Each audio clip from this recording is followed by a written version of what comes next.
Welcome to my YouTube channel. Kung bago ka lang sa channel na to at true-blooded Aldab Nation ka, tama po ang channel na pinuntahan mo. Kaya considering na po kitang bagong subscriber. At huwag mong kalimutan pindutin yung bell para lagi po kang updated sa bagong video na ilalabas ko. Salamat po sa iyong pag-click sa channel na to. Welcome back mga kaaldab. Ito na naman po ang inyong lingkod, si Mr. Destiny. Siyempre panibagong video, panibagong update na naman po tayo. Hayaan nyo lang po yung kumakalat ngayon sa social media na pinagpipiestahan ang post ni Ibiang. Alam nyo, normal lang naman po yan eh. Di po ba? Dapat si Mengay nga po ang magpo-post niyan. Patunay po na sinasagot niya yung mga komento sa kanya sa 8 Bulaga. Pero gaya na sinabi ko, para lang dyan sa mga taong nagtatanong, binabaha po kasi ng katanungan si Ibiang sa District 1. Pero bago tayo magsimula o bago natin talakayin po kay Alden, dito po muna tayo kung bakit po nag-react si Ibiang. Marami kasing kwento po ang lumabas sa District 1 po mismo, kasi nakita po itong sumasaya ng hawak ko ang beat. Binaha po siya ng katanungan doon kung saan bakit daw po si ganto ganyan, hindi daw po pumunta ng kaarawan. At ayun nga po yung ginawa niya, nag-post siya ng mga photos kung wari para masabi na magkakasama sila. Pero pansinin niyo yung photos, parang matagal nang kuha o inedit na lang para lang masabi. Di po ba? Kasi mismo pamilya na ni Mengay ang ayaw eh. Sinala Nanay Dab at Tatay Dab na nga po mismo ang nagsasabi na tapusin na. Di po ba? Tapos na, wag nang ipilit pa yung mga bagay-bagay na alam mo namang hindi maganda. Alam mo namang hindi kaaya-aya.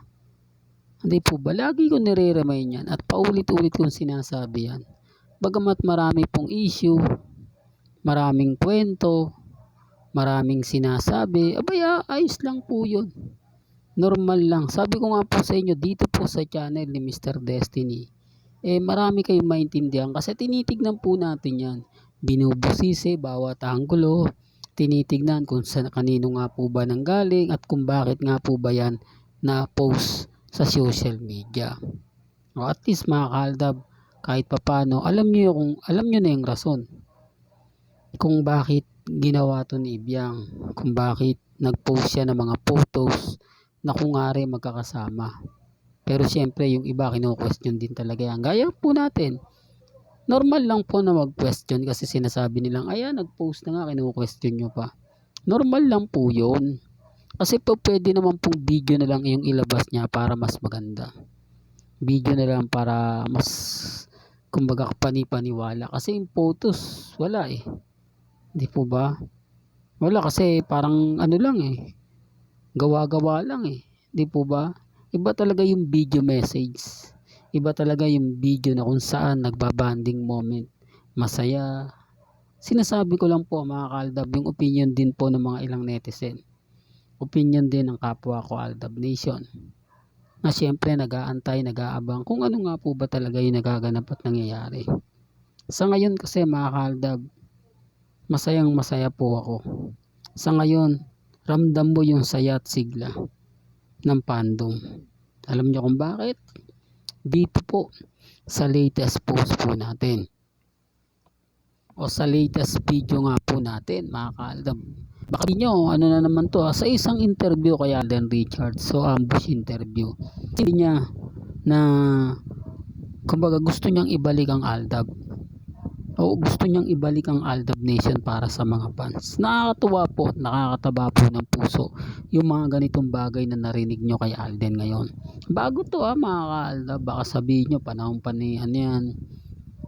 Ibig sabihin po mga ka-Aldab, hindi nawawala sa puso ni Alden ang fandom. taliwas po sa sinasabi ng iba. Hindi, nakalimutan na yan ni Alden Richards. Huwag na kayong umasa. Imposible yan kasi hindi na ganito, hindi na ganon. Alam nyo, kapag ako talaga nagbibigay ng mga ganyan, 101% iniimbestigahan ko po yan. Kaya nga kita nyo naman po na ako lang po yung bukod tangi na nakakauna sa mga update, sa mga nangyayari at sa mga nagaganap, dahil 101% Aldab Nation po tayo. Kumbaga hindi tayo naghahanap ng ibang content, hindi tayo kumukuha ng ibang update. Talagang focus lang po kay Mengay at kay Alden. Yung iba nga po mga kaaldab, nagulat yung mga baguhan. Biruin mo, no? Kulang 8,000 na po yung video natin. Sabihin na natin 10,000 yung video natin about sa Aldab Nation. Napakarami, no? Real talk mga kaaldab. Kaya nga po ba nagsasabi, totoo na ito dito, kasi talagang buong buhay niya nakapokus lang siya kay Alden Richards after 11 years. Doon pa lang po panalo na ako Doon pa lang po mararamdaman nyo na kung gaano nga po ba tayo ka-updated, kung gaano nga po ba tayo pursigido na may balik yung fandom ng Aldab. Tapos sasabihin ng iba, ginagamit ko lang yung fandom. Common sense na lang po sa mga hindi nakakaintindi at hindi po nagegets yung pinupunto ko. Although sinasabi ng iba paulit-ulit, okay lang po. Kasi ganun din naman po yung mga sinasabi nila, paulit-ulit din naman po. Kumbaga pinapagulong-gulong lang po nila, iniiba-iba yung pero same din po mga kaaldab yung mga sinasabi nila against sa akin. Kaya natutuwa po ako at syempre lagi po ako nagpapasalamat sa mga taong nagmamahal at sumusuporta naman po sa channel natin. Yun naman po yung kagandahan niya sa channel ni Mr. Destiny.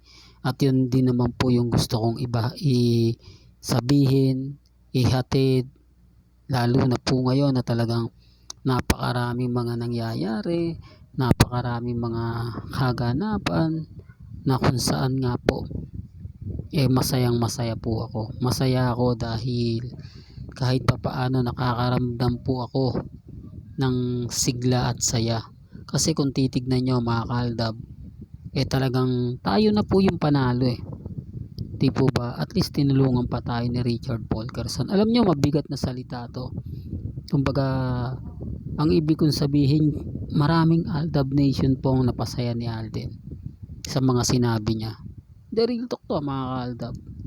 Yung pagbabalik, doon pa lang po mga kaaldab, makakaramdam na kayo ng saya at sigla doon pa lang masasabi natin na ito na po talaga yung pinakahihintay at pinakakaasam po ng buong Aldab Nation. Kahit sabihin nila, kahit ano yun nila, wala pong problema yan. At least mga kaaldab, nakakaramdam po tayo ng sigla, nakakaramdam po tayo ng saya. Kahit balibalik na rin nila yung sitwasyon, kahit sabihin nila sila pa rin ang lamang, wala pong problema yan. At least mga kaaldab, nanggagaling na po o galing na po mismo kay Alden Richards. Hindi natin yan pinus para sa kanya. Siya na po nagsalita, siya na po nagsabi. At least mga kaaldab, yung sinasabi ko umaayon, hindi sinasabing ganito ganyan. Kaya ang sabi ko sa inyo, ako o ang Aldab Nation, tinutulungan din naman po tayo ni na Alden at ni Mengay. Kasi kung wala pong tulong nila, hindi po tayo magtatagal, hindi po tayo kumbaga aabot ng ilang years. Kasi nasa kanila po yan kung babasagin nila tayo agad o hindi. Kaya nga po nananatiling single hanggang ngayon si Richard Polkerson Jr. Doon pa lang po panalo na ako Doon pa lang may masabi nyo na oo nga Mr. Destiny, tama ka. Pero ulitin ko for the record, dito po sa channel ni Mr. Destiny, wala po tayong pilitan. May kanya-kanya tayong opinion, may kanya-kanya tayong pananaw. Nire-respeto ko po yan at ginagalang. Hanggang dito na lang po. ang ating latest updates. Kaya kung gusto nyo pa po ng pinaka-latest at sariwang update, abay tumutok lang po kayo dito po sa channel ni Mr. Destiny para updated kayo sa mga bago at sa mga latest na i-upload po natin maya maya lang. Kaya kung bago ka lang sa channel na to at isa kang true-blooded Aldab Nation na nagmamahal kina Mengge at Tisoy, tama po ang channel na pinuntahan mo, kaya consider na po kitang bagong subscriber. At huwag mong kalimutang i-share ang mga video po natin sa mga mamis, sa mga titas at sa mga senyor. Hanggang sa muli, salamat po sa panonood at pakikinig.